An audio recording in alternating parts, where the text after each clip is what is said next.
पुट नालो है बच्चा सिकंदर अली केर आंदा जो बार शुरू क्यों यस सर असा केड़े जिले में रहूं था कानपुर जिले में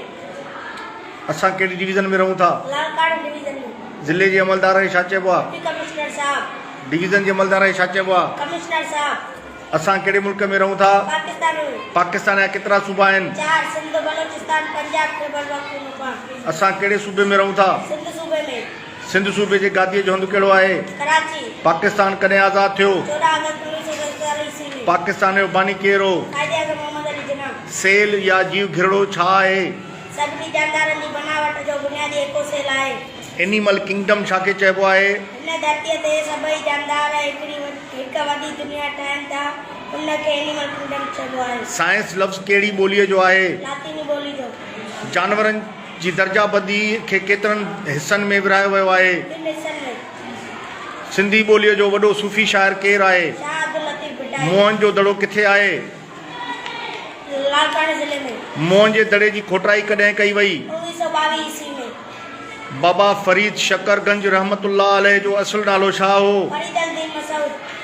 ईमेल जो मतिलबु छा आहे इलेक्ट्रॉक मेल स्काउटिंग तहरीक जो बानी केरु हो लॉर्ड बेडन पावल स्काउटिंग जी मरकज़ी ऑफिस किथे आहे लंदन में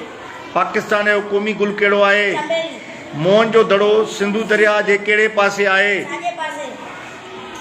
उमर सुमरो किथे जो हाकिम हो सिंध जो मारवी किथे जी हुई थर्ड पार्कर जी सिंध ते सुमरन घणो अरसो हुकूमत कई 3 सदियूं अच्छा ठीकु आहे मादरे मिल्लत कंहिंजो लक़ब आहे मोहतरम फातिमा जिन्ना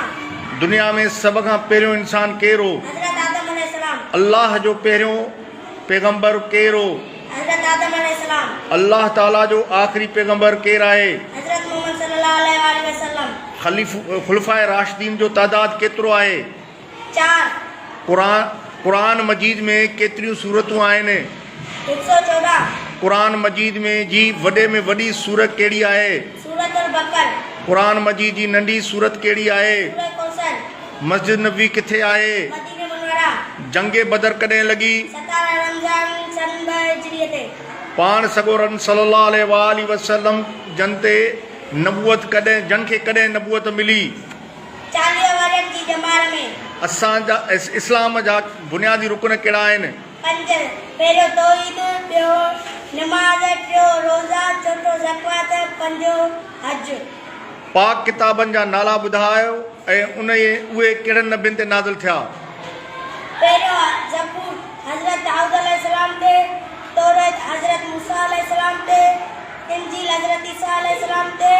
कुरान मजीद हज़रत मोहम्मद सल्लल्लाहु अलैहि वसल्लम ते शाबाश पाण सगोरा कहिड़े शहर में जावा मक्के शरीफ में पाण सगोरनि जे वालिद जो नालो छा आहे हज़रत वालिद जो नालो हज़रत अब्दुल्ला अच्छा इहो ॿुधायो त पाण सगोरनि जी वालदा जो नालो छा आहे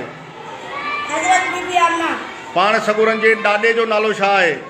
हज़रत अब्दुल मुत्तलिब पाण सगोरनि खे घणियूं घर वारियूं हुयूं 11 घर वारियूं आख़िरत जी खेती छा खे चयो वियो आहे दुनिया खे किरामन कातिबीन जो कहिड़ो कमु आहे इंसाननि जा अमल लिखणु भला इहो ॿुधायो त इस्लाम जा बुनियादी अक़ीदा कहिड़ा आहिनि 7 पहिरियों अल्लाह ताला ते ईमान आणणु ॿियो मलाइकत ते ईमान आणणु टियों आसमानी किताबनि ते ईमान आणणु चोथों रसूलनि ते ईमान आणणु पंजो आख़िरत ते ईमान आणणु छहों तक़दीर ते ईमान आणणु सतों मौत खां पोइ ॿीहर ज़िंदा थियण ते ईमान आणणु शाबाश भला इहो ॿुधाए ठीकु आहे बाबा।